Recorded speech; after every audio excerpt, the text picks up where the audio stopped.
하나님의 뜻에서 벗어나는 교회는 망하게 되어 있습니다. 유럽의 교회를 보십시오. 서방의 교회를 보십시오. 사람의 뜻이 커져서 자신들의 뜻대로, 자신들의 정치의 철학대로 교회를 이끌어갔더니 교회가 문을 닫아버립니다. 다만 우리는 교회에 속한 성도요, 다만 성도는 교회를 통해서 역사하시는 하나님의 말씀에 대해서 순종하고 복종하는 것인 줄 믿습니다. 따라합니다. 교회에서 성도는 복종하는 것이 사명입니다. 할렐루야. 우리의 주변 영적사는 뭐냐면 어떻게 하면 하나님의 말씀대로 복종하고 순종을 이룰 것인가. 이게 우리의 사명입니다. 여러분, 교회의 권한은 오직 하나님 아버지께 있음을 믿지 않는다면 그분의 신앙은 하나님 앞에서 다시 점검해야 합니다. 여러분, 신앙생활 속에 내 생각이 승하기 시작하면 그 영혼은 망하게 되어 있습니다. 지금 예수님께서 제 아들에게 하나님의 영역까지 침범하지 말 것을 분명하게 이야기합니다. 그것은 너희의 영역이 아니라 하나님의 영역이다. 너희의 알 바 아니다 라는 점을 분명히 합니다. 그것은 하나님의 아버지의 고유하신 영역이라는 것입니다. 이 점을 여러분이 분명히 하시기 바랍니다. 하나님의 것은 하나님의 것인 줄 믿습니다. 가이사의 것은 가이사의 겁니다. 구분을 해야 합니다. 그래야 우리가 교회에서 하늘의 복을 받아 누리며 하나님의 기쁨을 받는 존재가 될 줄 믿습니다. 그렇다면 교회에서 우리의 사명은 무엇입니까? 그것은 여러분 성령의 권능을 받는 것입니다. 그것은 복음의 증인으로서의 거룩한 삶을, 증인으로서의 삶을 살아가는 것입니다.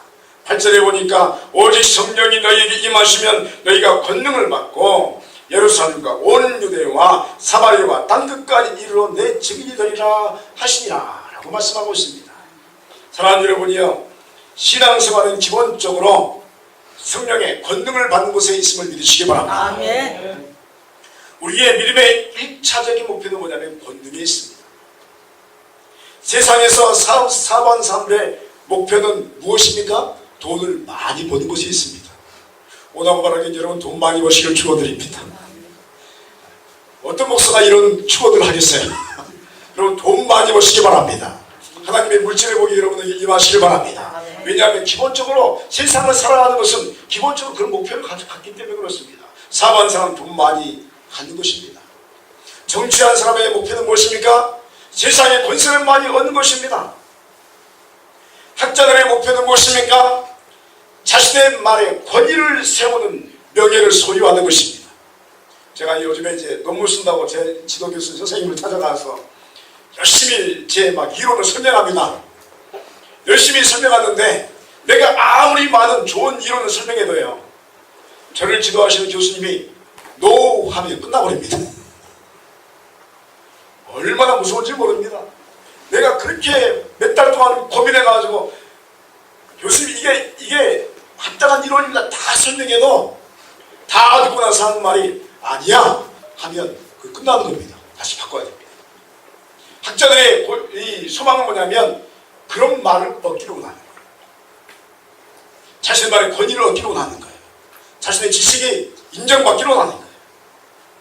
여러분 각 인생의 모습마다 추구하는 바가 있습니다. 그렇다면 크리스찬은 무엇에 목표를 두어야 합니까? 바로 1차적으로 성령의 충만함을 입고 권능을 받는 것에 있어야 할지 믿습니다. 이 시간 여러분의 영혼에 성령의 권능이 임하기를 축원드립니다. 여러분 권능 받지 않으면 예수 믿지 못합니다. 성령의 충만함이 임하지 않으면 여러분 영생의 길을 걸어갈 수가 없습니다. 왜 권능을 받습니까? 권능을 받으면 아직 변화받지 못한 내 자신의 옛사람이 죽기 때문에 그렇습니다. 내가 죽지 않으면 구원이 없습니다. 내 옛사람, 세속적인 사람, 육적인 사람이 죽지 않으면 영생이 우리에게 주어지지 않습니다. 그러면 여러분이 권능 받아서 여러분이 죽기를 축원드립니다.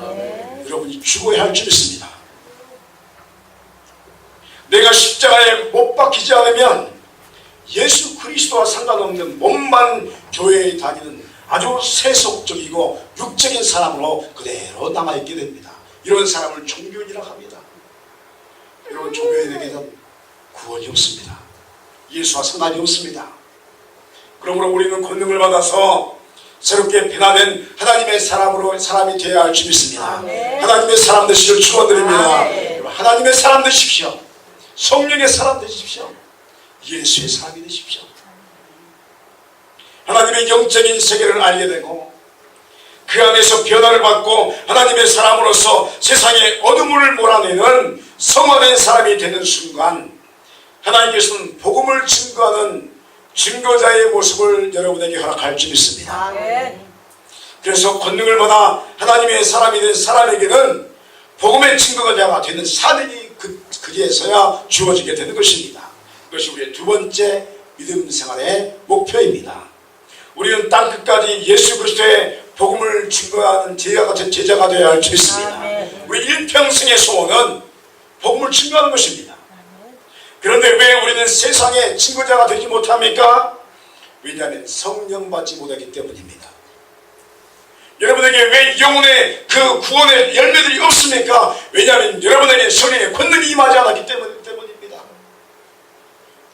우리의 겉모습은 교회를 다니고 우리 입술은 예수를 이야기하는데 정작 그 속과 생각들은 모두 자기 자신만을 위한 이기주의적인 모습으로 가득합니다. 생각이 몇십 년을 예수 믿고 변화되지 않습니다. 자신의 자존심을 건드리면 분노합니다. 그리고 말합니다. 내가 왜 예수 때문에 내 자존심이 상해하는가? 이 사람은 권능이 덜 임한 것입니다. 여러분 권능이 임하고 더 죽어야 할 줄 믿습니다.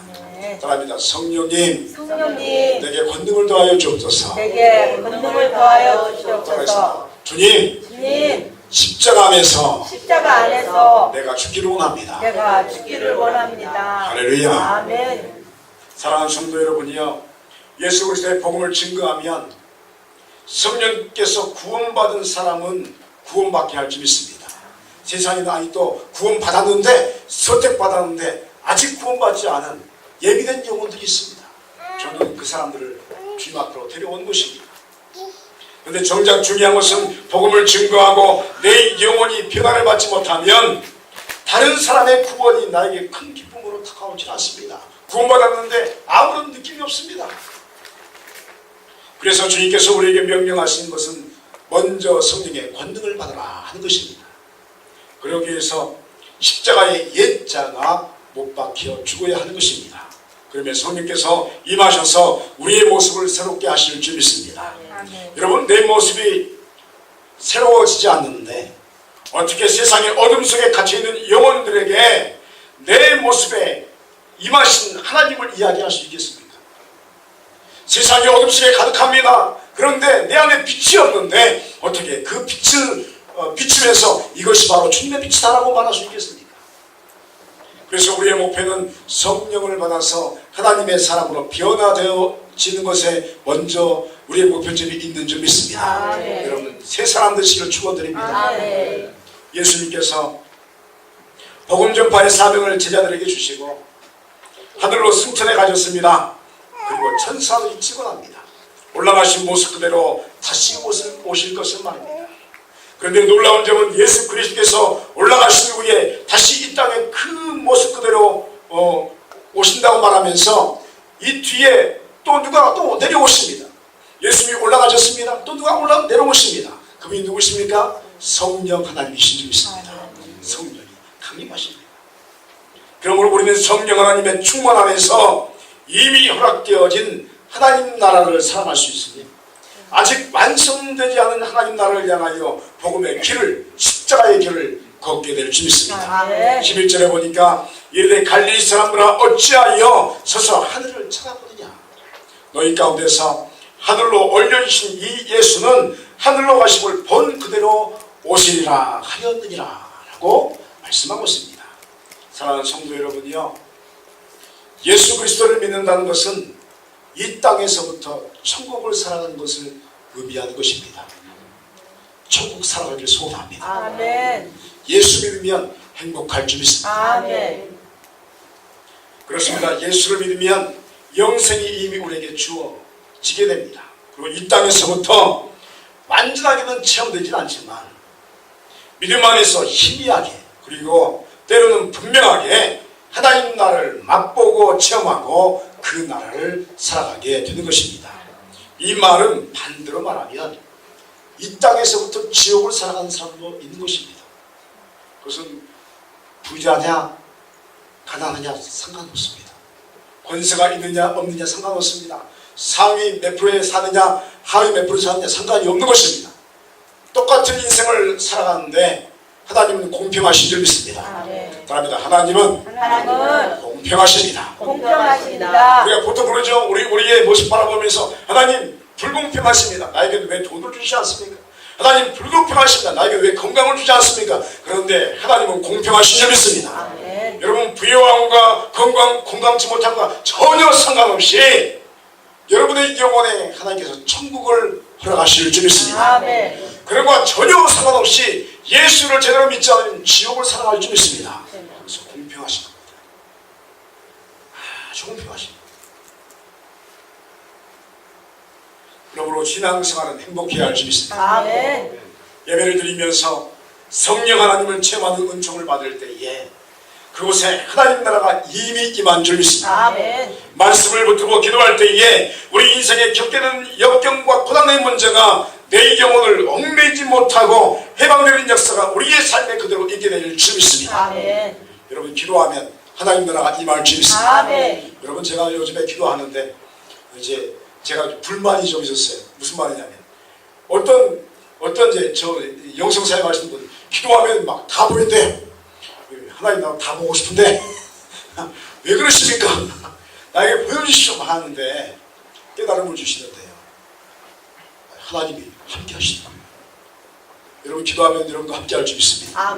예수 믿는 순간 함께 할 줄 믿습니다. 근데 그게 있잖아요. 사람마다 다르게 이렇게 다가옵니다. 내가 기도 중에서 하나님의 은혜 가운데 기도하고 있다는 것을 알면 얼마나 행복할까요? 예배 드리는데 하나님이 이곳에 이미 임재하신 줄 믿습니다. 하나님 안에서 우리는 예배 드린 줄 믿습니다. 그런데 우리가 그것을 알기 시작하면 얼마나 행복할까요? 예수 그리스도를 믿는 것은 이미 이 땅에 임한 하나님 나라를 성령 안에서 누리는 것인 줄 믿습니다.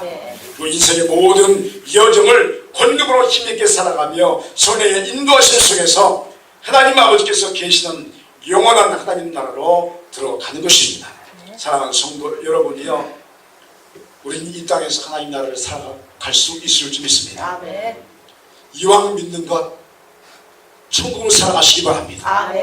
똑같이 믿는데 어떤 사람은 천국 살아갔는데 지옥 살아갔으면 되겠습니까? 이왕 믿는 거 여러분 제대로 예수 믿으시기 바랍니다. 천국을 살아가시기 바랍니다. 다만 우리가 그 천국을 누리지 못하는 이 장애가 있는 것은 우리 안에 연약함이 있고 또 완전하게 변화받지만 못한 아직까지는 변화받지 못한 육신이 있기에 눈에 보이지 않을 뿐임을 알아야 합니다. 그러나 믿음으로써 그걸 바라보면 하나님 나라가 보이게 될 줄 믿습니다. 여러분 하나님 나라가 내 영혼에 임하였으므로 항상 기뻐하고 또 쉬지 말고 기도하며 범사에 감사한 은총이 여러분의 영혼 가운데 허락되기를 간절히 소원합니다. 사랑하는 성도 여러분이요, 하나님께서는 우리에게 최고의 선물 교회를 주셨습니다. 교회는 최고의 선물입니다. 그리고 교회 안에서 우리를 성화시키면서 교회를 통해서 하나님 나라를 우리에게 허락하십니다. 다만 우리에게 필요한 것은 성령의 권능을 받는 것이요, 이 권능으로 우리 자신을 하나님의 사람 예수 그리스도의 참된 제자로 변화시켜가는 것에 있습니다.